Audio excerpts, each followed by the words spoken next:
네, 강프로입니다. 자, 삼성전자 보겠습니다. 자, 삼성전자 일단 오늘 보합권에서 끝났습니다. 근데 의미하는 바는 조금 있어요. 장중에 거의 한 3.5%까지 상승을 하면서 22평 돌파를 시도를 했고요. 22평 돌파를 시도를 했었다는 건 여기 그냥 여기 수치상으로 보면 여기 8월 달이거든요. 이 8월 달에 시도가 한 번 있었는데 여기하고 여기하고 완전히 다릅니다. 왜 그러냐면 그냥 단순히 봤을 때 가격으로 보더라도 다르다고 볼 수 있죠. 근데 이때는 미국의 경기 침체가 있었어요. 이때는 이유가 명확하게 있었을 때입니다. 물론 삼성전자가 그동안 하이닉스하고 비교를 하는 이 과정에서 HBM을 못하고 있었잖아요. 물론 뭐 일부는 퀄 테스트에 통과해서 뭐 납품을 시작했다 이런 정도의 내용들은 계속되고 있었지만 그쵸? 근데 여기서는 명확하게 미국의 경기 침체가 올 수 있다는 그런 우려감이 존재했을 때이기 때문에 단순히 단기적으로 많이 하락한 것에 대해서 기술적 반등이 나올 수 있었다는 거죠. 자, 그러면 우리가 이쪽 구간에서 봐야 되는 내용은 지금하고는 완벽하게 달라져야 되는 겁니다. 지금은 완벽하게 박살이 난 거예요. 무슨 얘기냐면 삼성전자가 설마 이 상황에서 지금은 어떤 상황이 된 거냐면 삼성전자가 완벽하게 박살이 났고 그런데도 불구하고 주가가 안 빠진다. 이 부분에 우리는 집중을 하셔야 됩니다.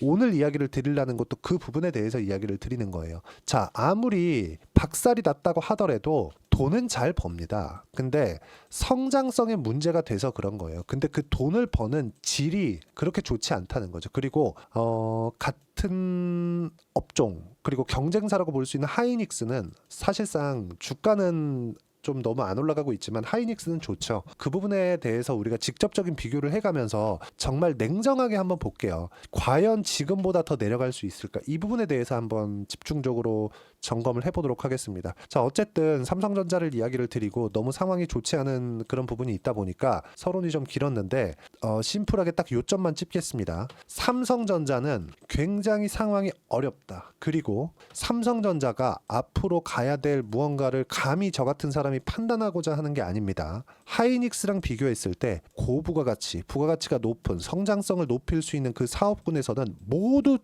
졌습니다. 모두 졌어요. 그쵸? 자, 심플하게 한번 보겠습니다. 여기 삼성전자에서 오늘 IR 발표에서 한 겁니다. 실제 오늘 나온 내용이고요. 그리고 이 내용 가지고 여러 가지 내용들이 있어요. 그러니까 우리가 사실 요 내용이 나온 것만 해도 삼성전자가 투자자들과 소통을 했다는 것이 되기 때문에 긍정적으로 봐야 되는 게 맞습니다. 그리고 밑에 이렇게 쭉 내려서 보시면 뭐 이런 내용들 있죠. 근데 이걸 보셔야 돼요. 우리가 뭐 ROE나 뭐 이런 것들 이런 거 가지고 주가 올라가는 거 절대 아닙니다. 뭐 실적을 어떻게 판단하고 이런 거에 따라서 보시는 것 같은데 그게 아니라 자, 잘 보세요. 제가 명확하게 딱 집어서 말씀드릴게요. 삼성전자에서 자 보시면 DX, DS, SDC, 하만 자 이렇게 나눠져 있습니다. 그렇죠? DX 핸드폰, SDC 여기는 디스플레이 그리고 하만은 전장 이쪽입니다. 요거 빼고 요거 빼요. 그렇죠?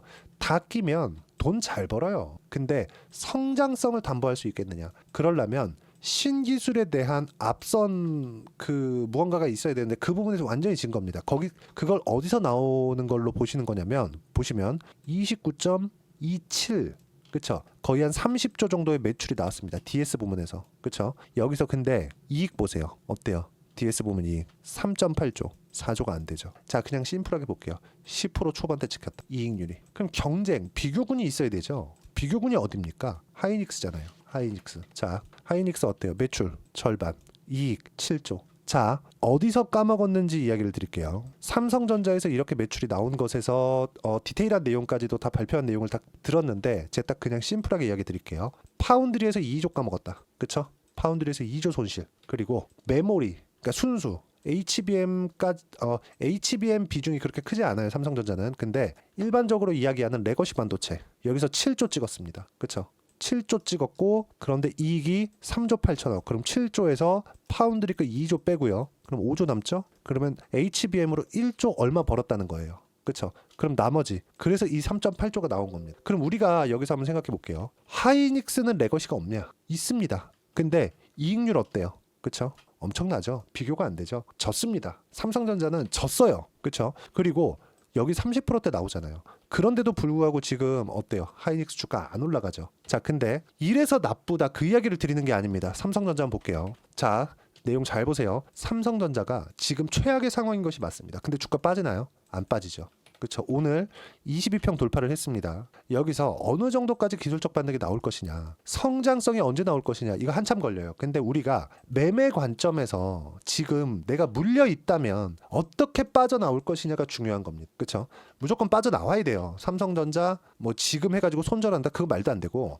자, 생각해 보세요. 삼성전자가 전 사업부를 딱 봤을 때 돈은 잘 벌어요. 맞잖아요. 한국에서 돈 제일 잘 법니다. 근데 성장성에서 떨어지고 있는 거고, 성장성이 떨어지고 있는 이유는 기술력에서 떨어지고 있는 거고, 그게 이익률을 절대적으로 비교를 했을 때 하이닉스하고, 그쵸? 하이닉스하고 명확하게 구분되어졌잖아요. 자, 여기 7월 달까지는 긴가민가 했었던 겁니다. 삼성전자가, 야, 설마 삼성전자가? 이러면서 상승폭이 하이닉스 대비해서 적었지만 방향은 같이 갔다고요. 근데 지금 어때요? 방향이 달라졌잖아요. 이게 문제가 되는 거예요. 이거 하이닉스 상승폭도 삼성전자가 내려가면, 그쵸? 하이닉스 상승폭도 이거 많이 안 나올 수 있어요.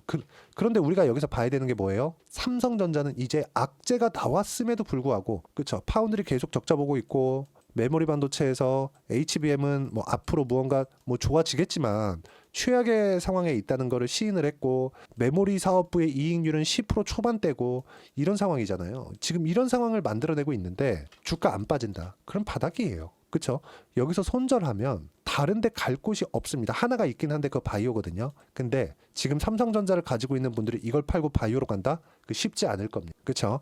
그래서 우리가 삼성전자에서 살아남을 수 있는 상황, 언제 내가 추가 매수를 하고 또는 하이닉스와의 연계 플레이를 통해서 어떻게, 그쵸? 삼성전자의 이익을 0으로 만들고 빠져나올지, 또는 약간이라도 수익을 보고 나올 수 있을지, 그 부분에 대해서 이야기를 드리는 거고, 그 내용에 대한 부분을 제가 소통방에서 이야기를 드리고 있습니다. 자, 소통방에서는 전체적으로 봤을 때 제가 뭐 시장 관련된 이야기, 그리고 종목에 대한 이야기도 계속해서 합니다. 여기 보시면 뭐 삼성전자, 하이닉스, 이거 매매 관련된 이야기가 아니에요. 보시면 시장에 대한 판단, 지금은 삼성전자 내리고 하이닉스 오르지만 상승폭은 크지 않는다. 여기 보시면 바이오가 주도주다, 그런 얘기를 계속하고 있는 겁니다. 그리고 지금 매매하는 이 종목군들을 보면 ST팜이나 이런 바이오 종목군들을 집중적으로 매매하고 있습니다. 그렇죠? 그래서 내가 삼성전자를 보유하고 있는 상황에서 삼성전자 손실을 0으로 만들기 위해서, 또는 삼성전자를 팔았을 때 약간의 수익을 보기 위한 합성 포트폴리오, 그렇죠? 합성해서 어떻게 매매를 해야 되는지를 여기 소통방에서 제가 이야기를 드리고 있고, 소통방에서는 항상 돌파하는 종목군들만 제가 꾸준하게 매매를 하고 있으니까, 매매하는 상황에서 내가 어떻게 매매를 해야 될지 모르겠다 하시는 분들 소통방 들어오시면 되고요. 소통방에서는 다 무료로 진행하고 있습니다. 대신에 구독과 좋아요 그리고 댓글 하나씩 달아주시고요. 여기 010-8713-1916으로 구독이라고 문자 보내주시면 소통방 입장 링크 제가 순차적으로 공유를 해드리도록 하겠습니다. 자, 그리고 어떤 식으로 매매를 해야 되는지 그 부분에 대해서 제가 소통방에서 이야기를 드리고 있는 거고, 실제 매매한 성과 관련돼서는, 자, 정확하게 제가 실제 어떤 식으로 매매하는지 그 화면입니다. 자동일지 매매 내역 차트 화면이고, 어떻습니까? 그쵸? 고가 돌파하는 구간에서만 매매를 하죠. 삼성전자는 지금 고가 돌파가 나온 것은 아니지만 악재가 나왔는데도 불구하고 저가를 이탈하지 않고 있습니다. 지금 첫 번째 저가인 55,000원 선이 만들어졌고, 그러면서 22평 같은 경우에도 돌파하는 시도를 했다. 이런 부분이 긍정적인 내용으로 볼 수 있고, 지금 내가 어떠한 가격 판단으로 대응을 하지 않으면 이런 정도의 수익은 절대 못 봅니다. 와서 어떤 식으로 하는지 배우시고요. 예를 들어서 뭐 주도주 매매를 할 때는 알테오젠이나 그런 종목군들을 봤을 때 어때요? 돌파하는 구간만 계속해서 매매를 하죠. 이런 정도의 상황을 소통방에서 제가 꾸준하게 공유를 하고 있으니까 와서 배우시면 됩니다. 여기서 진행하는 모든 내용들은 다 무료로 진행하고 있으니까, 그쵸?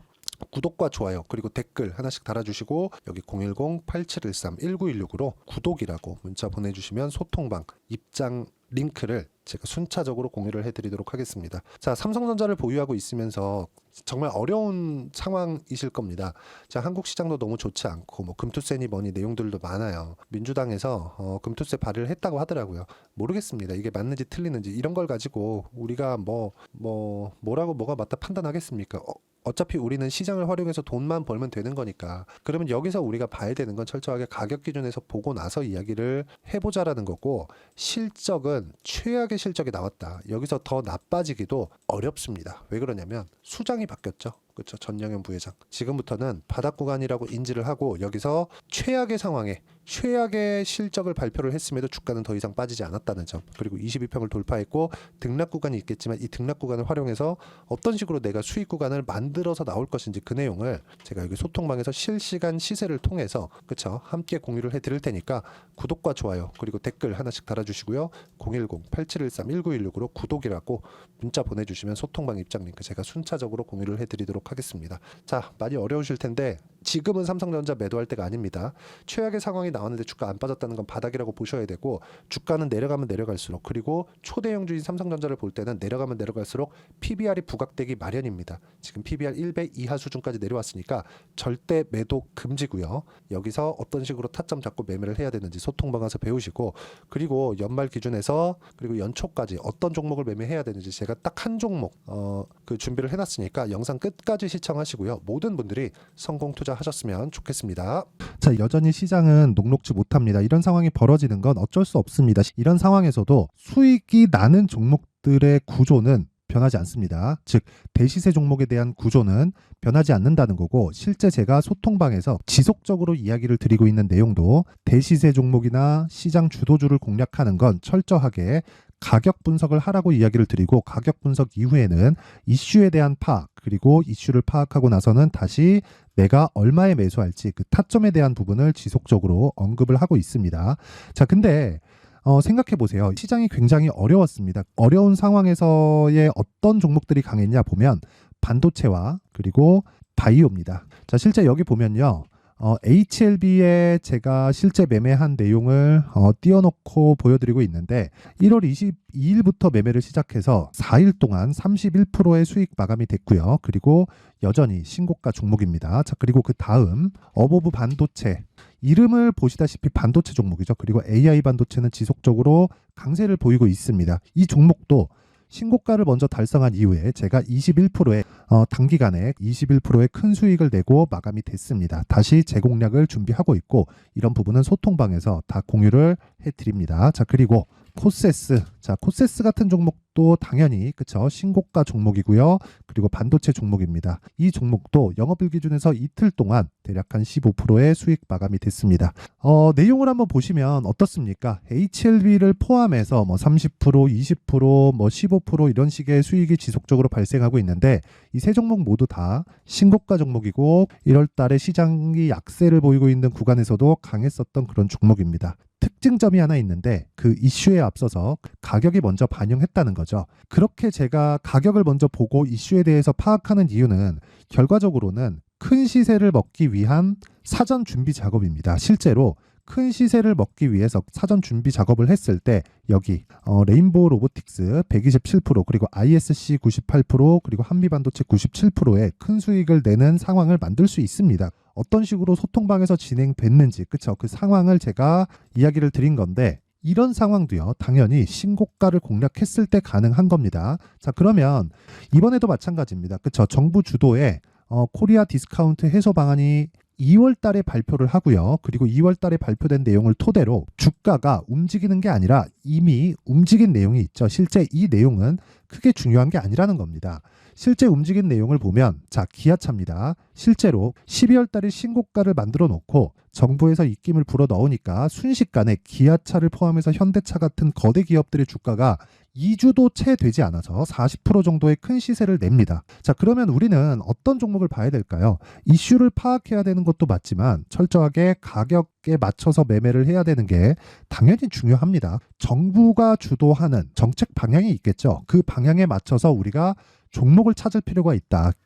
자, 그럼 답이 나왔습니다. 정부가 주도하는 방향에 맞춰서 제2의 기아차를 찾는 게 지금은 중요하다. 근데 정부 정책의 방향에 맞게 가자.